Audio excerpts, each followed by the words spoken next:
if it's not antiquated, if that's not the right word, it certainly needs some augmentation with some newer best practices. And I know not only focused on the technology in the sales tech implementation at Skaled, which is so important, but Jake, maybe a bit of a segue. Do you think sales executives sometimes, and let's maybe use IT as the example, since this audience is listening to that, maybe stuck in the wrong year sometimes because, they've seen success for the last 20, 30 years doing sales a certain way. And then, now with technology and, modifying sales cadences, for example, outbound phone and email, nowadays we're seeing LinkedIn connects as part of sales cadences, or we're seeing an in-mail message or a retweet on Twitter as part of our cadences. Do you think that's a challenge for certain executives right now?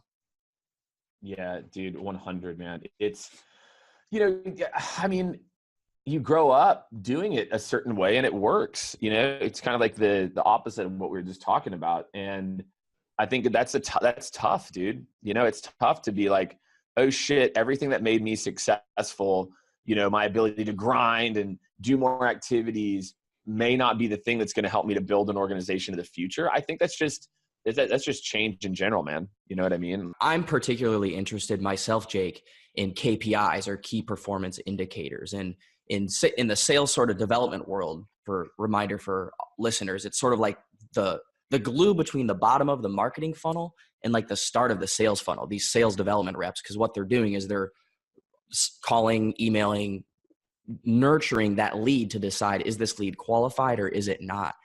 And Jake, some of the stuff you're doing for Skaled on LinkedIn, right? Like this large brand building, LinkedIn video, text-based stuff, helping folks with their LinkedIn profiles, not going for that hard sale, but thinking about the buyer on the other side and the psychology of that person.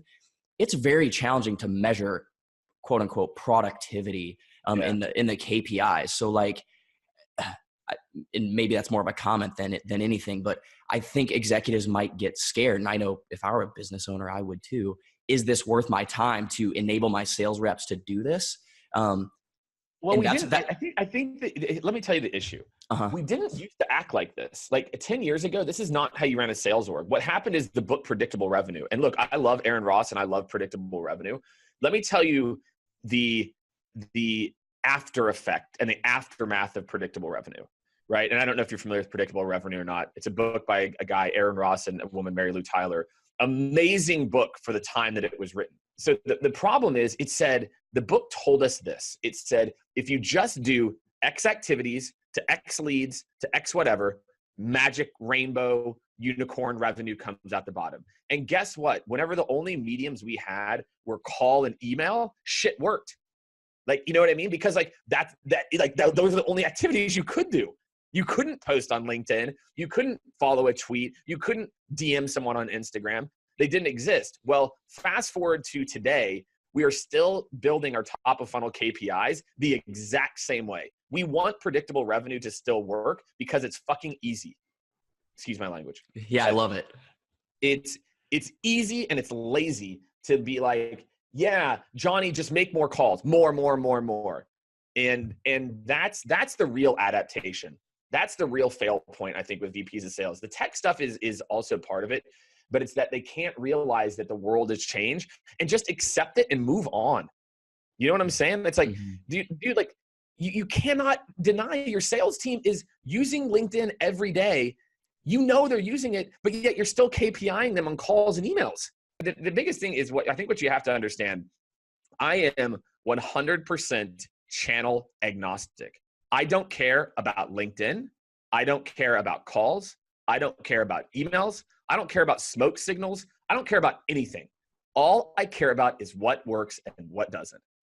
And to me, it's people are getting like, they're like too fancy with it. Like to me, the reason we're active on LinkedIn is because it's working.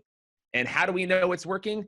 Engagement's going up. We're getting deals out of it. It like feels good, but guess what? If for some reason the channel got saturated and the next big thing was 100% direct mail cadences, guess what?